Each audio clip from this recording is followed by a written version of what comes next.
Yes, mpenzi mtazamaji wa Malebi TV, siku ya tarehe 8 Machi 2025 baada ya ngembingo mbalimbali ambazo zilikuwa zinaendelea, Simba walitoa taarifa kwamba hawatoshiriki mchezo wa dabi ya Kariakoo uliopangwa kufanyika siku hiyo ya leo, na Yanga pia walitoa taarifa kwamba wao wataenda uwanjani kama kawaida. Sasa bodi ya ligi, Tanzania Premier League Board, mchana huu wa siku ya tarehe 8 mwezi wa 3 imetoa taarifa ya kuahirisha mchezo huo, na taarifa hiyo inasema kama ifuatavyo: kamati ya uendeshaji na usimamizi wa ligi ya bodi ya ligi kuu Tanzania katika kikao chake cha leo Machi 8, 2025 ilipitia shauri la klabu ya Simba kuzuiliwa kuingia kwenye uwanja wa Benjamin Mkapa kwa ajili ya kufanya mazoezi ya mwisho kuelekea mchezo namba 184 wa ligi kuu ya NBC Young Africans dhidi ya Simba Sports Club uliopangwa kufanyika kwenye uwanja huo leo kuanzia saa 1:15 usiku.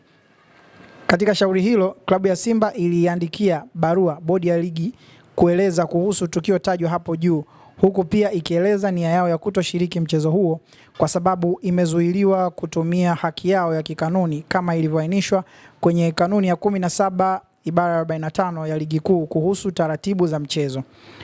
Taarifa hiyo inaendelea kusema, baada ya kupokea barua hiyo, bodi ya ligi iliwaagiza maofisa wake wa mchezo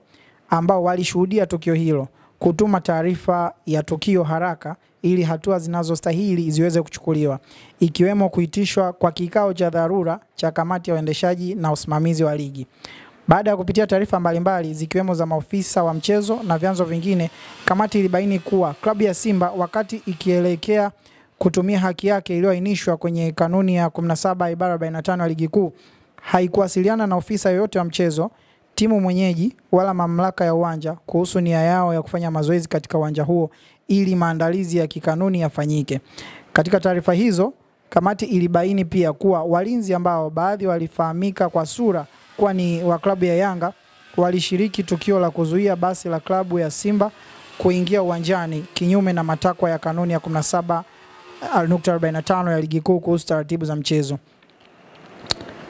Kwa sababu pia bodi ilipokea taarifa ya ofisa usalama wa mchezo ambao imeainisha matukio kadhaa yaliyoambatana na tukio hilo la klabu ya Simba kushindwa kufanya mazoezi, na kwamba baadhi ya matukio yanahitaji uchunguzi ambao hauwezi kukamilika kwa wakati. Bodi ya ligi kupitia kamati yake ya uendeshaji na usimamizi wa ligi imeamua kuahirisha mchezo tajwa hapo juu kwa mujibu wa kanuni ya 34 kifungu namba 1.3 ya ligi kuu kuhusu kuahirisha mchezo ili kutoa nafasi ya kupata taarifa zaidi zitakazosaidia kufanya maamuzi ya haki. Bodi itatoa taarifa kamili kuhusiana na tukio hilo na kutangaza tarehe ya mchezo huo mapema iwezekanavyo. Taarifa hii kamaliziwa na imetolewa na idara ya habari ya mawasiliano bodi ya ligi kuu Tanzania TPLB Machi 8, 2025. Yes, kama unavyoona mpenzi mtazamaji, mchezo huu sasa rasmi umeahirishwa. Dabi ya Kariakoo ambayo ilipangwa kufanyika tarehe 8 Machi sasa imeahirishwa na itapangiwa tarehe nyingine. Sisi kama Malebi TV tutaendelea kukujuza matukio mbalimbali ya kimichezo na haswa na taarifa zitakazofuatia